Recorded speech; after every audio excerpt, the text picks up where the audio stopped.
one motion in a plane. Plane का मतलब क्या है? Plane is going to be x axis and y axis. This is x and this is y. So which is this axis? This is negative side of y and this is positive side of y. And there are how many quadrants always? 4 quadrants. First, second, third and fourth. या fourth quadrant ला actually आपण काय म्हणतो? Plane.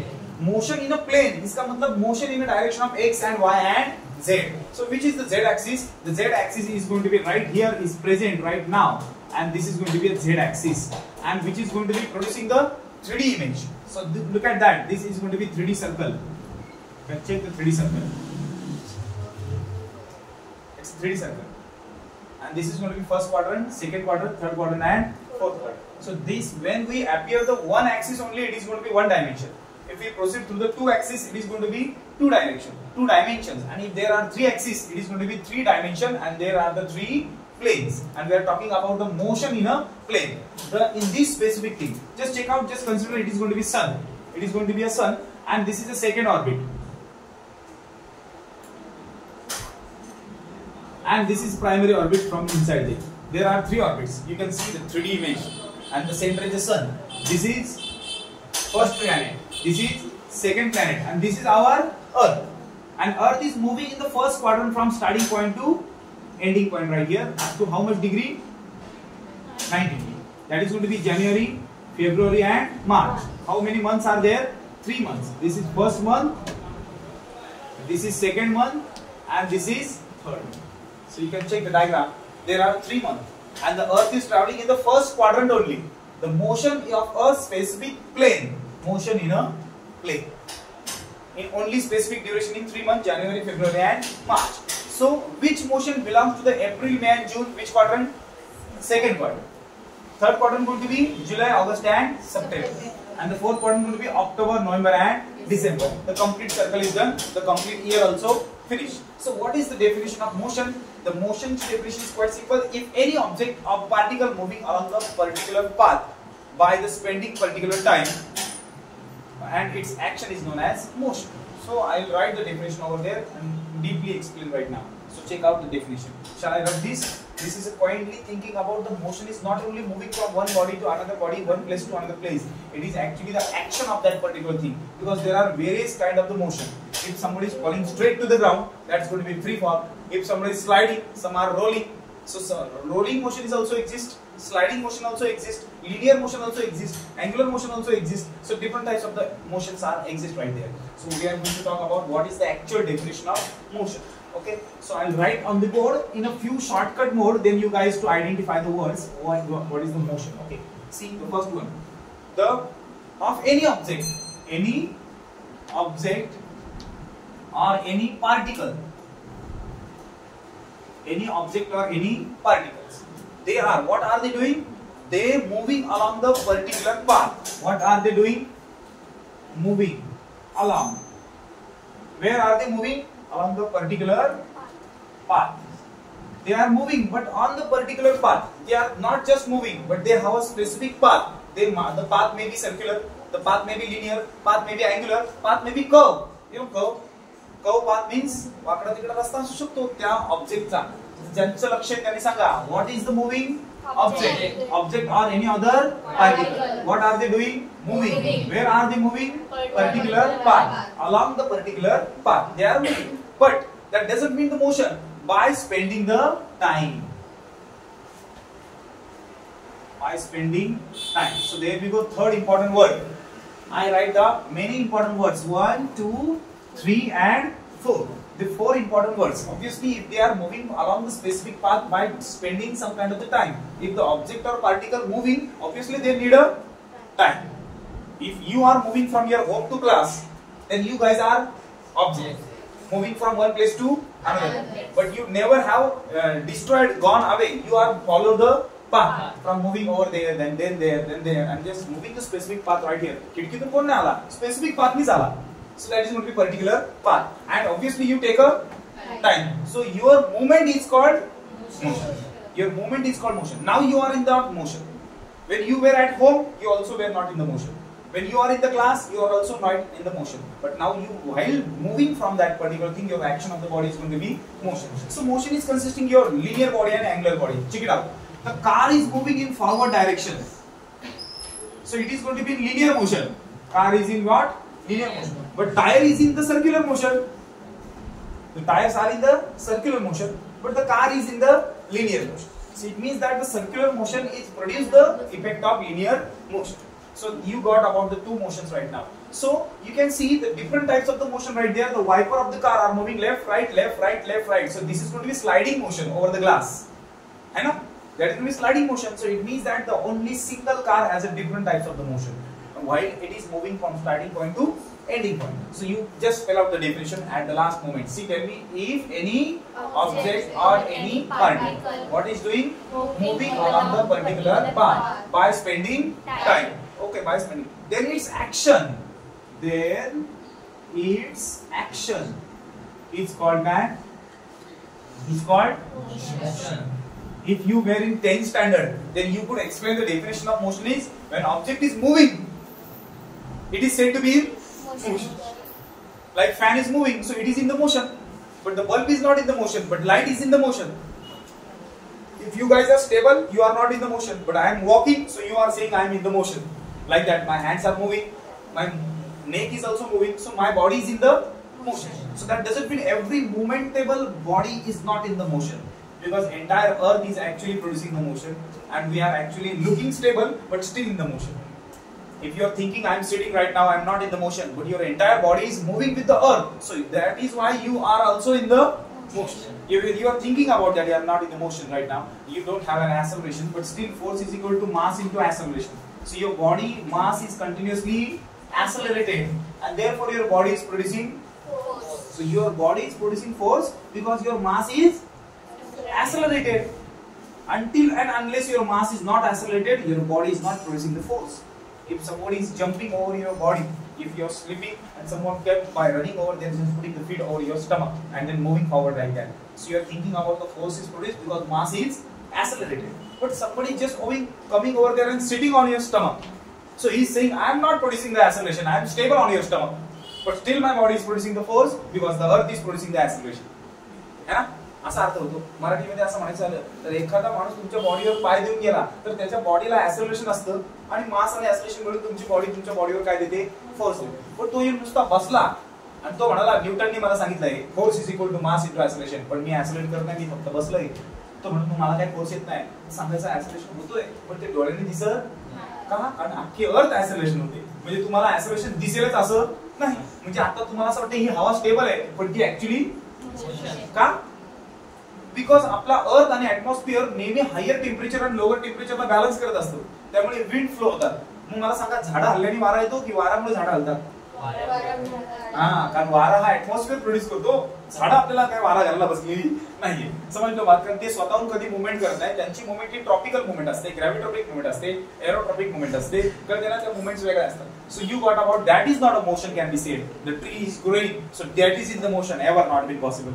झाडं वाढतात म्हणजे झाडं motion मध्ये असं म्हणता येईल का आपल्याला? नाही, झाड तर स्टेबलच आपण म्हणणार.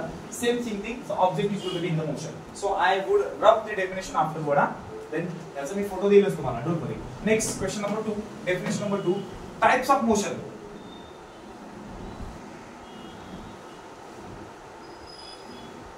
This is very interesting motion. As I have pointed out, of the linear motion, angular motion, different types of motion exist. Rolling motion, sliding motion. So we are not talking about this kind of the stupid motions. These are below 9 standard motions are there. Now standard motions are we going to learning about here. See, first one is motion along a straight line. पहिला motion आहे काय? Motion along a straight line. बोला, which kind of the motion आहे? Straight line मध्ये असलेल्या मोशनला काय म्हणणार? Linear किंवा रेक्टिलिनियर मोशन म्हटलं तरी चालणार आहे. So what is the name? Rectilinear motion. Example, please tell me. Anyone can tell me the motion in the straight line. Which example? The fruit falling from the height to the ground. This is going to be linear motion. Anything, any other motion. The fired bullet from the gun. It is also in the linear motion. But after some time, due to the gravity, it is changing the curve and moving downward. So it is not remaining the linear motion. So which is the absolute linear motion? The linear motion is moving to be absolute straight line till the starting point to ending point. If you throw the stone right there, it is not in the linear. Actually moving, looking like linear, but actually not in the linear. running vehicles or bike on the straight road, so that is also linear. But it consisting the accelerated tires also, it consisting the circular motion also. So we are not saying about that. So which is the actual example you can say, only one and only example, which is falling apple from the tree over the Newton's head. Actually, the faith is right there. The Newton was not actually sitting right there. Newton was causing that every object is moving and falling down there. The apple story is going to be just a clicking thing, that so that the small kids take an interest over there. The apple tree was there and the apple was falling down there. It's not like that. It is just only story to say the people that how the gravity is invented. That the apple tree still exists outside the Newton's house right now. आजही आहे. Apple ची tree तिथेच आहे. जी ती सुकलेली थोडीशी, पण ती जपून ठेवले म्युझियम टाइप त्याला कंपाऊंड केले. जेणेकरून न्यूटनच्या झाडाखाली बसला आपण ते कळायला पाहिजे. साधं इथे आहे. पण ते झाडावरून पडणारं फळ सुद्धा कशामध्ये होतं? मोशन. पण नुसत्या मोशन मध्ये नाही. कुठल्या? Straight line. आणि स्ट्रेट लाईनलाच आपण काय म्हणतो? Rectilinear motion. Number 2. So tell me the motion number 2. Motion in 2 dimensions. How many? Motion in 2 dimensions. Which is the motion? If the motion is straight line, it is called rectilinear. So if motion in 2 dimensions, means x axis also and y axis. So which kind of this motion you can say? So this motion is a motion in a plane. There we go. Plane. आज आहे मगाशी मी तुम्हाला की motion in a plane मध्ये दोन plane असतात. So सांगा काय ना? Motion in a plane. And this is the title of our lesson. And third one is motion also exists. So which is this motion? Motion in 3 dimensions. So obviously motion in the space. 3 dimensions के क्या? Space. Motion in 3 dimensions. Supposed to be what? Motion in space. So motion in space, what we can say? It can move over the 3 axes. X axis also, Y axis also, and Z axis also. So 3 things that we got about. What is the motion and what are the types of motion? So you might be thinking about, I just have spelled out before some time, the sliding motion, rolling motion, which are the kind of motions? They are the motion in a plane. या motion in a plane मधलेच ते subtitles आहेत. म्हणजे motion in a plane मध्ये पण sliding motion असेल, rolling motion असेल, कळते ना? आता मला सांगा, खोबरं किसता तुम्ही? खोबरं किसतात बघा, किसतात. मग ते खोबऱ्याचं मोशन कुठलं असेल? रेक्टिलिनियर असेल, स्लाइडिंग मोशन असेल की रोलिंग मोशन असेल? स्लाइडिंग. हा, एखादा माणूस गाडीवरून पडल्याच्या नंतर तो 2-3 कोलंट्या उड्या खाल्ल्या त्याने, म्हणजे तो आधी सुरुवातीला रोलिंग मोशन आणि नंतर तो रोडवर जाऊन थोडासा घसपटला, मग कुठला आला? स्लाइडिंग. म्हणजे काही लोक कॉम्बो ऑफ मोशन असतात, स्लाइडिंग ऑल्सो अँड रोलिंग. एखादा डोंगरावर आला माणूस धडपडत खाली, तो कधी कधी स्वतःच्या बॉडीला बॅलन्स करतो, कधी कधी सरकतो, कधी कधी रोल करतो. इसका मतलब there is a combination of motion and which causes the 3 dimensions. And also we can refer in the mathematical way to explanation of the 3 types of velocity. And that velocity can be denoted by px I cap, py j cap and pz k cap. 3 dimension हे space मध्ये 3 dimension. आणि जेव्हा 2 देतात तेव्हा समजा x आणि y फक्त 2च i cap आणि j कॅप 2च असतात, माहिती तुम्हाला हे. त्यामुळे ते 2 मोशन असतात. म्हणजे ज्या वेळी तुम्हाला वेक्टर मध्ये तिन्ही पण डायरेक्शन असतील तेव्हा समजायचं ते मोशन कुठला असणार? स्पेस. पण तरी पण कुठल्याही ऑब्जेक्टचं मोशन हे स्पेस मध्ये असतं असं काय नाही. मानलो की तुमच्या घरामध्ये सिलेंडर आहे, ओके, अच्छा सिलेंडर, आणि त्याच्या आतमध्ये contents particles are right there. LPG gas, liquid petroleum gas molecules are there and they are continuously colliding on each other. So they have a 3 motion, x, y and z. 3 motions are there. Every x I cap, x j cap आणि x k cap. तुम्ही म्हणू शकता x y आणि z. x I cap, y j cap, z k cap. ऐसा ही कैसे? इसका मतलब one molecule have 3 velocities. One molecule have 3 velocities. So this motion is called in the 3 dimension motion. But still it has a x axis and y axis, so we can say it is also motion in a plane. So it is, they are still exist in the under the tank, inside the tank. So that is going to be the same thing and the same concept arising right there. So next concept we are going to talk about what is the rectilinear motion. Here we go. Rectilinear motion ची definition बघा, नंतर आपण motion in plain ची बघा आणि नंतर आपण motion in space ची बघा. म्हणजे तिघांचे डेफिनेशन आपल्याला बघायचे. आता फक्त आपण टाइप बघितले. आता आपण बघणार रेक्टिलिनियर मोशन म्हणजे काय, with diagram, with graph. Okay, so concept number 3. What is the concept number 3? Rectilinear motion. Okay, this motion is very complicated motion. As we think about what is the kind of complication does it exist, it's only in the straight line by covering the distance from starting point to ending point. you know, but our body consisting different types of the motion. While walking, the left or right leg like that, moving like that, and the neck is also moving. Sometimes you can walking head, कोंबडी चालताना बघितली असेल. They are walking but moving, neck is right there, front and back, like that, same one. It happens usually. Why? Because their body is carrying different types of motion at a time. As you guys are thinking, and while walking, your eyes are blinking. So this is also the motion up and down. So this is oscillatory motion. Which motion? Oscillatory. So oscillatory motion exists. Vibratory motion exists. Rolling motion exists. Sliding motion exists. Rectilinear motion exists. Motion in the plane exists. And motion in a different various types which are causing to the specific direction also exist. It means the motion is not a simple concept. We can make an entire PhD on the specific motion. आपकी PhD करते हैं अपने उसके motion. बोलायचं झालं तुम्ही उभा राहून कंटिन्यूस बोलेल मोशनवर. इतकं बोलेल की लेसन सुरू होणार नाही पण मोशन संपणार नाही. इतकं बोलता येईल आपल्याला. एवढे डायमेन्शन, एवढे कायनेमॅटिक्स, एवढे फॉर्म्युले बोलेल मी मोशन बद्दल. तुम्हाला आम्ही इतका विचारच केला की आंबा झाडावरून पडताना एका खोडावरून दुसरीकडे, तिसरीकडे, चौथीकडे पडतो. अशी एवढी एक्स, वाय आणि झेड डायमेन्शन कॅल्क्युलेट करून त्याची ॲव्हरेज व्हेलॉसिटी काढली जाते. आणि मग त्या झाडाला वरून खाली पडण्यासाठी लागणारा फोर्स, त्याची ग्रॅव्हिटी आणि त्याचा टाइम इन नॅनो सेकंड मध्ये कॅल्क्युलेट करता येतो. मग अशा वेळी त्याचे डायरेक्शन्स असतात ते एका फांदीवरून दुसऱ्या फांदीकडे जातानाचे नॅनो सेकंड सुद्धा कॅल्क्युलेट करता येतात. एवढं फिजिक्स पुढे गेलेले. पण आपण काय करायचं, जेवढं मनाला आणि बुद्धीला झेपल तेवढंच घ्यायचं. इनफॅक्ट मी तर म्हणत जेवढं परीक्षेला गरजेचं आहे तेवढंच घेतलं तरी जास्त बेटर आहे. So let's talk about the rectilinear motion. The force acting on object, the velocity of the object, both are along the one and same direction, is called straight path, is called rectilinear motions. If you are, I would like to explain in your own way. See, very easy. Yeah? See, consider it's a football and I applying the force right there in one direction. Force me left कडून right कडे दिला आणि मग फुटबॉलचं motion पण left कडून कुठे गेलं, right कडेच गेलं. ओके, इसका मतलब फोर्सचं डायरेक्शन आणि ऑब्जेक्टची मूवमेंट एकाच डायरेक्शनला असेल तरच तो मोशन कुठला असतो, रेक्टिलिनियर. समजलं बात? I repeat the same thing. See, समजा एक झोपाळा आहे आणि झोपाळ्याला मी अशी लात मारली तर फोर्सचं डायरेक्शन आणि मोशनचं डायरेक्शन एकच आहे. पण थोड्या वेळाने झोपाळा परत, मग अशा वेळी झोपाळ्याची मूवमेंट तुम्हाला रेक्टिलिनियर म्हणता येणार. सीधी बात, समजतंय का? पण फुटबॉल मात्र तसं नाही होणार.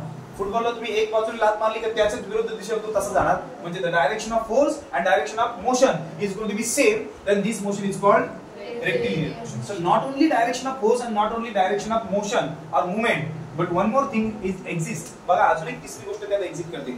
The force acting on an object, म्हणजे पहिला कोणाला फोर्स, ऑब्जेक्ट म्हणून मी काय एक्झाम्पल दिलंय, football. The force acting on a football or any object, the velocity of the object. Yes, one more example, velocity. Second example, motion, and third example, force. These three should be in one direction. तिन्ही पण एकाच डायरेक्शनला असतील तरच त्याला आपण rectilinear motion असं म्हणतो. तुम्हाला कसं शक्य आहे, फोर्स जर या बाजूने दिला तर वेलोसिटी ऑब्वियसली पुढेच येणार. पण ऐसा नाही होत आहे. धनुष्याचा बाण बघा मागे ताणा, फोर्स आपण मागे देतो आणि रिलीज केल्यानंतर मग तो पुढे जातो. इसका मतलब एक गोष्ट मागे नेली तरच फोर्स पुढे जातो. As you know about that is going to be drift velocity. काय म्हणतात? ड्रिफ्ट वेलोसिटी का मतलब काय? ड्रिफ्ट वेलोसिटी का मतलब तुम्हाला म्हटलं इथून तिथे उडी मारा तर तुम्ही पहिले मागे जाणार. So that is drift velocity. आणि देन जंप करणार. वाघ सुद्धा शिकार करताना पहिले पाय खाली घेतो मग जंप मारतो. याचा अर्थ काय? मागे घेतलेली वेलोसिटी तुम्हाला डाऊनवर्ड डायरेक्शन देते आणि थोडीशी एनर्जी भरून देते. मग विकेट कीपर बघा उभा राहून डाय नाही मारू शकत. तो याच्यामध्ये काय घेतो, एनर्जी फील करतो डाऊन करून, म्हणजे स्प्रिंग मोशन त्याला मिळतो जंप करायला. म्हणून विकेट कीपर कधी उभा नसतो बघा, तो बसलेला का असतो, त्याला डाय मारण्यासाठी एनर्जी हवी असते थाईज मध्ये, म्हणजे थाईज मध्ये एनर्जी घेतो भरून. इसका मतलब ती ड्रिफ्ट वेलोसिटी असते आणि ड्रिफ्ट वेलोसिटी जनरेट केली ती मेन वेलोसिटी असते. म्हणजे कसलं फिजिक्स आहे बघा, दॅट इज अ मोशन. म्हणून मोशन साठी तुम्हाला आधी ड्रिफ्ट वेलोसिटी गरज असते. तुम्ही म्हटलं तुम्हाला छड्या मारतो तर अशा मारेन काय नाही, पहले ड्रिफ्ट वेलोसिटी मग मार. समझ ला? ड्रिफ्ट वेलोसिटी का मतलब क्या है, आगे मारना है तो सबसे पहले पीछे जाओ, उसके बाद आगे मारो, है ना. So that is the case. So तीन गोष्टी आहेत. सांगा मग काय काय लागतं. What is rectilinear motion? If the force is acted on object, the velocity of object and motion of the object in the same direction, such motion is called rectilinear motion. So इसका मतलब जर motion वाढत गेला तर लागणारा काय वाढेल, time पण वाढेल. सो डेफिनेशन तर मी तुम्हाला सांगितली आता. काय डेफिनेशन होती? when the force is exerted on any object, the motion and velocity of the object remain in same direction, such motion is called rectilinear motion. So how can we explain by the diagram? So here we go, it's a diagram, x axis and y axis, and this is the motion of the object from O to P. So this is the actual final destination, and this is the initial point O, and this is final point P, and the direction is moving like that all. Okay, this is in linear motion. So tell me, this is the first x1 and this is t1. x1 and t1 मान low. Okay, this is displacement. x1 इतकी displacement किती time मध्ये गेली? t1. मग x1 कडून तो displace करत करत कुठपर्यंत गेला बोला? x2. मग x2 पर्यंत जाण्यासाठी त्याला किती टाइम लागला बघा? t2. समजलं का? ओके, मस्त ना. Okay, so you got about if you x1 consisting time t1 but x2 consisting time t2. मान low this is the 5 meter. The 5 meter cover the distance in 3 seconds. 1, 2 and 3. But the distance is going to be 100 meter, then it will cover the second maybe 100 seconds like that. So this is in second and this is in meter. So meter per second, which causes the velocity. So therefore distance upon time. Distance in meter and time in second. So distance and time चा मधला जो curve आहे तो हा curve कसला curve आहे? वेलोसिटीचा. वेलोसिटीचा curve काय आहे? तर राइट ला डिस्टन्स असेल आणि लेफ्ट ला सेकंड्स असेल. मग distance upon time going to be velocity in the middle axis and the axis is going to be higher and higher because as the distance is increasing the time is also increasing and therefore the curve is going to be as the same proportion and all the points found in the single phase, that is only collinear points. मान low किती वेळा की मला 5 सेकंदामध्ये किंवा 5 metre मी 3 सेकंदात cover करतो. 5 metre मी किती सेकंदात कव्हर करतो? 3. तर 10 मीटर मी ऑब्वियसली 6 सेकंदात कव्हर करणार ना, सीधी बात. 5 ला किती लागतोय? 3. मग 10 ला किती लागणार? 6. म्हणजे याचा 10 पॉइंट आणि हा पॉइंट एकाच लाईनला येणार ना, सीधी बात. एकाच लाईनला येणार. इसका मतलब हा रेशो आहे आणि हा फॉर्म्युला आहे आणि याच रेशोला आपण काय म्हणतो? Rectilinear. Why? Because all point belongs on the single line and the single line causes the rectilinear. That is the important thing. It means the proportion of distance and the proportion of time causing the single point of the velocity, that all points of the velocity is called lays on the same line, that is why it is called rectilinear motion. आणि अशा केस मध्ये जाणाऱ्या ऑब्जेक्टला आपण rectilinear motion असं म्हणतो. मग सांगा काय काय जातंय? तर first of all applying the force, second of all producing the velocity, and third of all they moving the one place to another place and causing the action of movement, that is going to be rectilinear motion. So we got this concept right now. And this concept can be denoted by the same thing. See, the x is going to be continuously changing. x1, x2, x3, x4 is going to be changing. Hello, x1, x2, x3 काय होत चाललंय? Changing होत चाललंय. आणि t1, t2, t3 पण काय होत चाललंय? चेंजिंग. मग सांगा changing in distance upon changing in time is called changing in velocity. So dv is equal to ds upon dt. So this is delta. Okay, dv is equal to ds upon dt, and this is the formula. You can write down ds replacing with dx upon dt. That's also fine, and that is going to be differentiated with respect to time derivative. म्हणजे velocity काढायची असेल तर तुम्हाला distance ला differentiate करायला लागणार, तेव्हा velocity मिळणार. मग ही velocity तुम्हाला कशी देतील? जर velocity is equal to distance upon time असेल तर कदाचित हा डिस्टन्स sin x असू शकतो, डेरिव्हेटिव्ह ऑफ sin x. तो cos x असू शकतो, tan x असू शकतो. म्हणजे याचा अर्थ हा फॉर्म्युला साधा नसून डेरिव्हेटिव्हच आहे. डेरिव्हेटिव्हच समजतंय का? म्हणजे आपण जेवढे जगात फॉर्म्युले बघितले ते सगळे साधे नसून ऍक्च्युअली डिफरन्शिएटेड करून आले का? कारण जेव्हा जेव्हा डिवाइड येतो, जसं की डेन्सिटीचा फॉर्म्युला काय सांगताय? Mass upon volume. बरोबर आहे? The mass is differentiated with respect to volume, then we produce the density. इसका मतलब डिफरन्शिएशन हा प्रत्येक फॉर्म्युल्यामध्ये आहे म्हणजे आहे. डिफरन्शिएशन तेव्हाच होतं जेव्हा डिनॉमिनेटरला नंबर येतो, मल्टिप्लिकेशनच्या बाबतीत तसं डिफरन्शिएट होत नाही. So we got the first and second concept rectilinear motion. Question विचारू, what is necessary to move the object? Force. The object is moving one place to another place by particular path, by moving some actions, and that action is called actually motion. But two things more are remain in the straight line. Number one is velocity and number two is time. Time तर आहेच, पण velocity आणि motion या दोन गोष्टी जर same डायरेक्शनला असतील आणि फोर्स सुद्धा सेम डायरेक्शनला असेल तर त्याला आपण तीन गोष्टी सांगायच्या. फोर्स, मोशन आणि velocity are travelling along the same direction. अशी कुठली गोष्ट आहे की तुम्ही फोर्स देताय पण वेलोसिटी मात्र अपोजिट डायरेक्शनला येते? सांगा अशी कुठली गोष्ट आहे? तुम्ही फोर्स देताय एका डायरेक्शनला आणि वेलोसिटी येते दुसऱ्या डायरेक्शनला. Can anyone tell me? झोपाळा तर आहेच, पण आधी सुरुवातीला फोर्स देतो तेव्हा तो जातो पुढे, नंतर येतो ती गोष्ट वेगळी. पण अशी कुठली गोष्ट की तुम्ही एक गोष्ट या डायरेक्शनला करताय, लिटरली मोशन दुसऱ्या डायरेक्शनला होते? तर सायकलचे पॅन्डल माहितीत का? इकडचा पॅन्डल दिला तर तो पॅन्डल वर येतो. इसका मतलब they are opposite in direction. If you can say about की कधी कधी असं होतं की आपल्याकडे अशा काही मशीन्स असतात तिकडे 2 बटन असतात, एक बटन दाबलं की दुसरं ऑटोमॅटिक वर येतं असं होतं. हा असं होतं. पंख्याची सुद्धा स्पीडोमीटरची बटन असतात बघा. म्हणजे आपण जे मोशन प्रोड्यूस करतो त्या बटनाला जे मोशन येतं ते वेगळं आहे, पण जे अपोजिट डायरेक्शनला असतं ते मात्र मोशन मध्ये आपण म्हणतो रेक्टिलिनियर मोशन नसतं, कारण डायरेक्शन एक आणि मोशन दुसरीकडे. म्हणजे फुटबॉल येऊ शकतो आहे की नाही. मग बॉलरने टाकलेला बॉल रेक्टिलिनियर मध्ये जाणार नाही, कारण तो लिनियर मध्ये जात नाही. ऍक्च्युली तो कर्व शेप मध्ये ट्रॅव्हल करतो, पण फॉरवर्ड डायरेक्शनला असतो. पण बॅट्समनने मारलेला बॉल त्याला अपोजिट डायरेक्शन देतो. इसका मतलब बॉलरने बॉल टाकून बॅट्समनने मारला आणि फिल्डरने थ्रो करून पुन्हा बॉलरकडे टाकला, तर या सगळ्या गोष्टीला आपण लिनियर मोशन म्हणू शकत, कारण तो कर्व कितीतरी ट्रॅव्हल करत जातो, कितीतरी वेळा थांबतो, बॅटवर टेकतो, बॉलरच्या हातून टाकतो, ग्राउंडला टच होतो, ग्राउंड वरून जातो. या सगळ्या मोशनला आपण रेक्टिलिनियर म्हणू शकत नाही. ओके, सो आपल्याला बेसिक फॉर्म्युला कळला. सांगा what is the motion velocity in rectilinear motion? ds upon dt, that we can say in another word dx upon dt. So entire concept is been visible in the PDF. You guys no need to necessarily to write down, you can follow through this one, but if you need a photo of this board you can capture. Okay, next the displacement. What happened? Capture photo. The ongoing videos photo are totally blurred, but see, next moving the next concept is displacement. Do you know about which is the displacement? Displacement is the distance between starting point to ending point. Where is the starting point? O, which is the origin. O to first point is x1, second motion is x2. It is moving. As per the t1, t2, t3 is going to be increasing, and hence the curve is going to be produced. That's going to be a motion.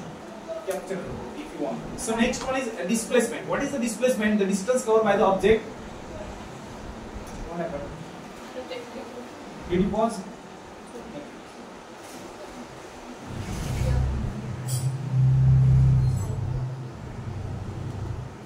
The displacement can be tracked by using the final distance minus initial distance. So let's think about that, how to calculate the displacement. See, that's quite easy. See, displacement can be denoted by ds, and the ds can be calculated by delta x, that you can say sometimes dx. So dx can be calculated how? How can you get the displacement? So मान low कि I don't know the name, forgot the name. Durvesh is located at the position of x1, but your value is 5 meter, and Durvesh is moving from x1 to x2 up to the how much meter? 100 meter. So how much have you displaced? You are not counting with 1, you are counting from 5 to 100. It means you have traveled the distance x1 to x2. x2 goes to be 100 and x1 goes to be 5. So how will you calculate the displacement?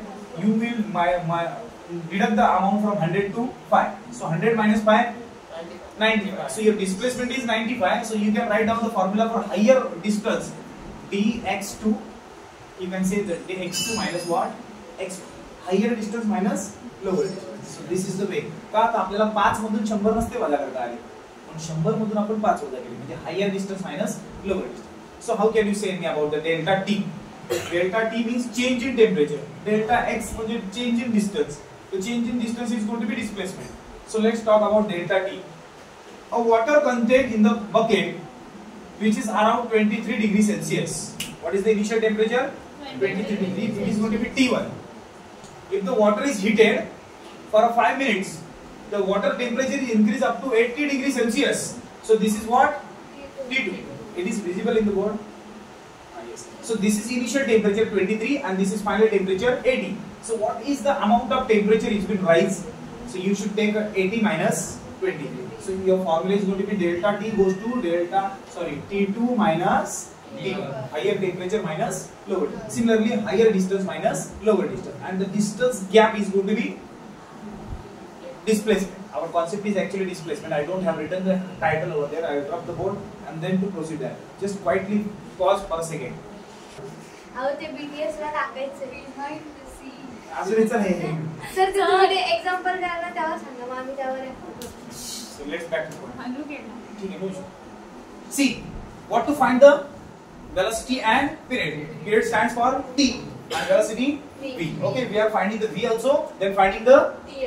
It is quite easy to find the velocity, but not quite easy to find the period. Why? Because the motion is in anti-clockwise direction, and the period means what? The complete the one revolution along the circular path, means starting point of the p to moving along the entire circumference and reaching at back to the point again P. So that is would be 1 period to complete the 1 revolution. Okay, मतलब period का मतलब काय, या conical पेंडुलमच्या बॉबला एक circle complete करण्यासाठी लागणारा वेळ म्हणजे पिरियड.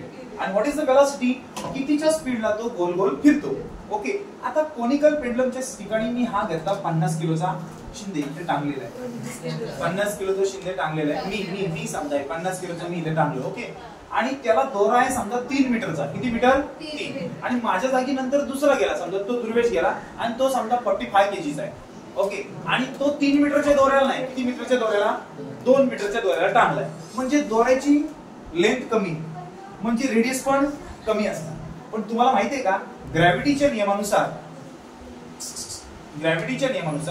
दोऱ्याची लेंथ बदलली की पिरियड बदलतो का, या गोष्टीवर आता आपल्याला कॅल्क्युलेशन करायचं आहे. तर नेव्हर नेव्हर एव्हर आन्सर असं आहे की त्याचा 2 मीटरचा दोरा विथ कमी मास आणि माझा 3 मीटरचा दोरा विथ जास्त मास, तरी पण दोघांच्या पेंडुलमला फिरायला लागणारा वेळ सेम असतो. हे फिजिक्स तुम्हाला प्रूफ करून दाखवेल थोड्याच वेळात.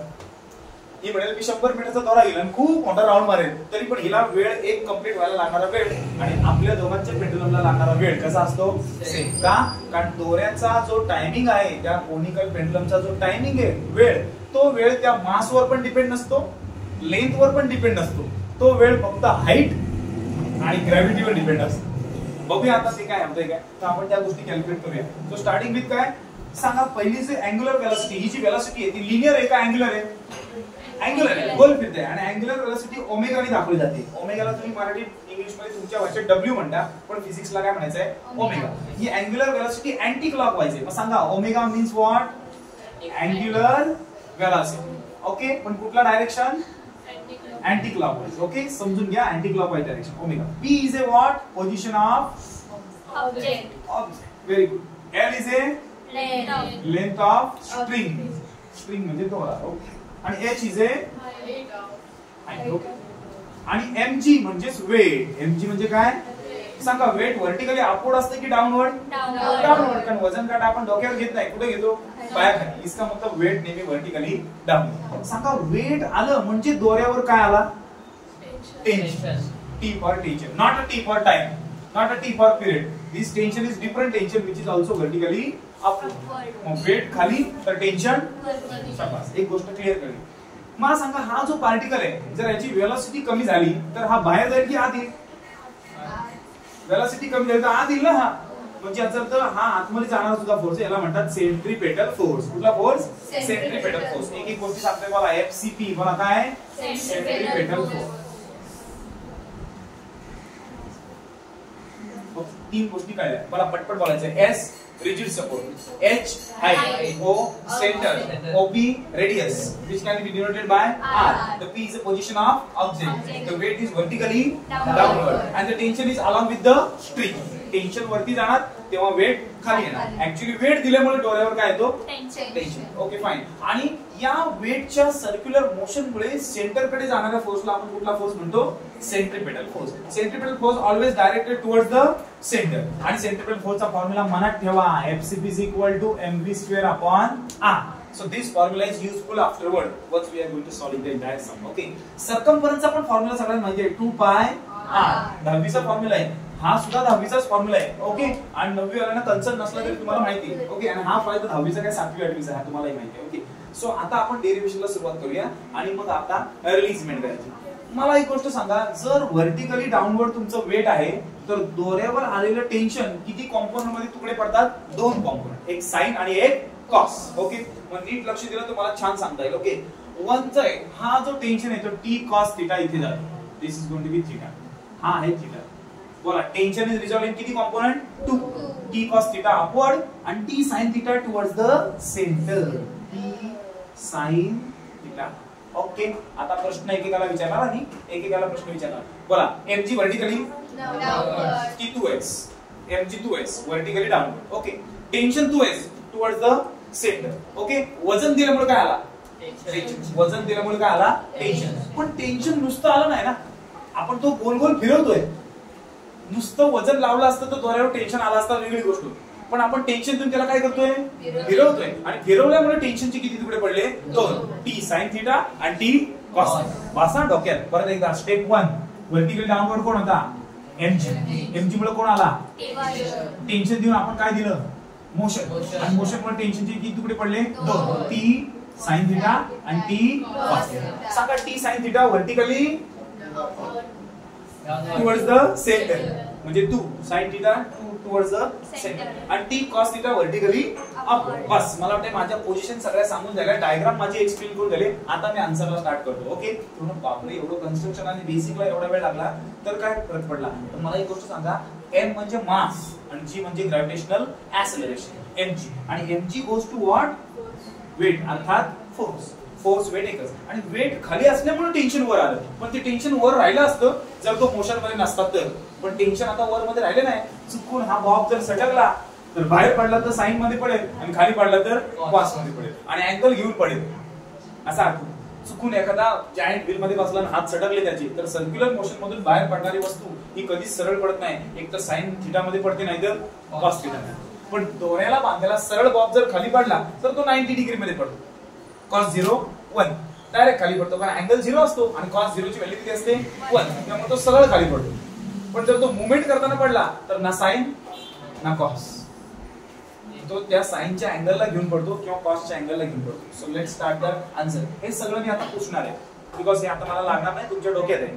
Okay ready? बोला sine theta toward the centre आणि cos theta upward, mg downward, centripetal force toward the centre. दोन गोष्टी सेंटर कडे चालल्यात बघा. कोण कोण चालले सेंटर कडे? t sin थीटा आणि काय? सेंट्रिपेटल आणि t cos थीटा वरती आणि mg कुठे आहे? खाली. आता उत्तराला सुरुवात. So may I rub this. It is quite easy and very interesting derivation as you no. फक्त एक गोष्ट मला सांगायची राहिली तुम्हाला. ट्रिग्नोमेट्रीचे काही बेसिक फॉर्म्युले जे 9th वाल्याला माहित नसतील, पण आता हे डेरिव्हेशन पुढच्या 10 मिनिटात मी सांगतो. डोंट रिलॅक्स होईल. ओके, चला करायची सुरुवात. रफ करू हे. लक्ष आहे काय? लक्ष आहे? सांगा मग. What is the position of particle? P. One is upward and another is downward. Upward downward करून हे बॅलन्स करतात एकमेकांना. म्हणून तो मोशन चालू आहे. मोशन चालू असण्याला जबाबदार कोण आहे? t cos थीटा mg ला काय करतो? बॅलन्स. तो स्टेटमेंट नंबर 1 साक्षी तुझ्याकडे. साक्षी सांग. t cos theta is balancing. t cos theta is balancing what?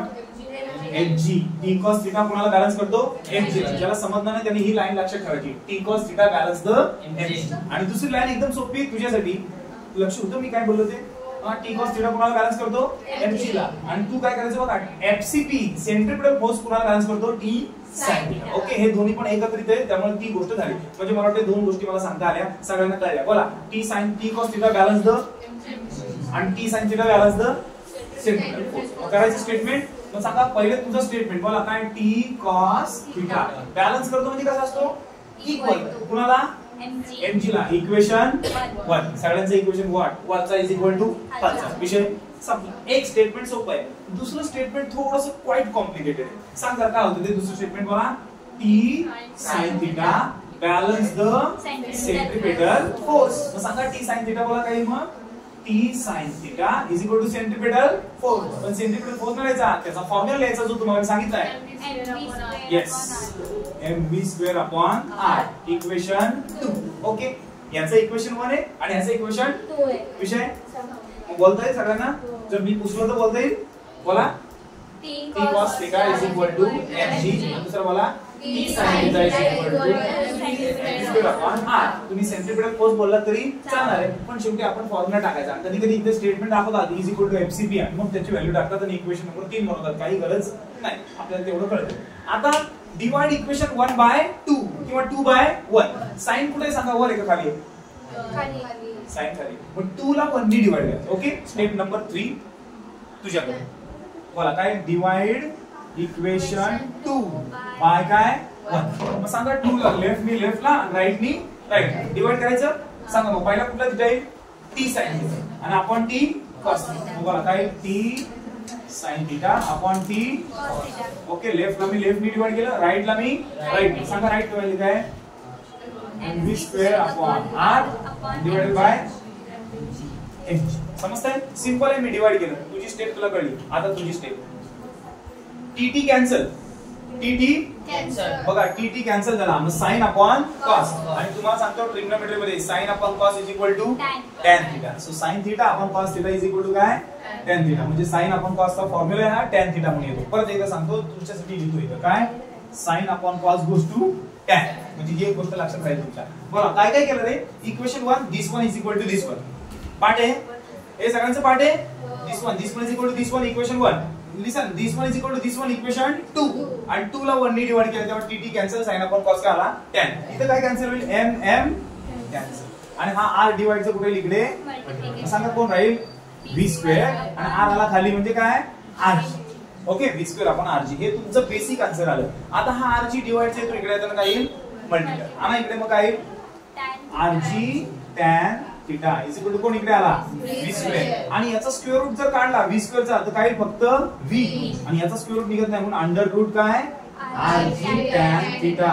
and this is the velocity of conical pendulum metre per second. असा त्याचा अर्थ ही त्याची वेलोसिटी आहे. मग मला सांगा वेलोसिटी कशावर डिपेंड होती, त्याच्या r रेडियसवर, त्या प्लॅनेटच्या ग्रॅव्हिटीवर आणि त्या प्लॅनेटच्या त्या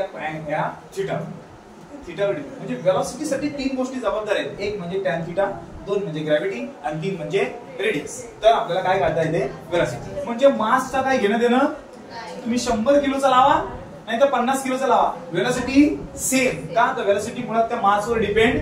मग तुम्ही 50 किलोचा लावला याच कंडिशनला, याच वेलोसिटीला, याच डायरेक्शनला, एवढ्याच लेंथला, इथे 50 किलोचं वजन लावला तरी वेलोसिटी तेवढीच आणि 100 किलोचं लावलं तरी वेलोसिटी तेवढीच. का कारण वेलोसिटी त्या मासवर डिपेंड नाहीच आहे. कशावर डिपेंड आहे आर आणि जी वर डिपेंड आहे, त्या अँगल वर डिपेंड आहे. म्हणजे जर तुम्ही 50 किलोचा जर वजन 60 डिग्रीला फिरवलात आणि 100 किलोचं पण वजन तुम्ही 60 डिग्रीला फिरवलात तर लागणारा वेलोसिटी दोघांची कशी असणार सेम असणार. कारण वेलोसिटी असं म्हणते की माझी वेलोसिटी फक्त आणि फक्त आर आणि जी वर डिपेंड आहे, तर टॅन थीटावर आहे, मासवर नाही. समजलं बघा. हे आलं आपलं पहिलं हाफ. आपण काय काढली वेलोसिटी. आता काय करायचंय पिरियड. आणि आता मात्र पिरियड काढला थोडासा आपल्याला लेंथी आहे पण जास्त लेंथी नाही, हे एवढ्या ह्याच्यात होऊन जाईल. ओके याचा मी पटकन काढतो, कन्फ्युजन करू नका. पुढे आपण आता पिरियड काढतो. ओके जरा पॉज करा एक मिनिट.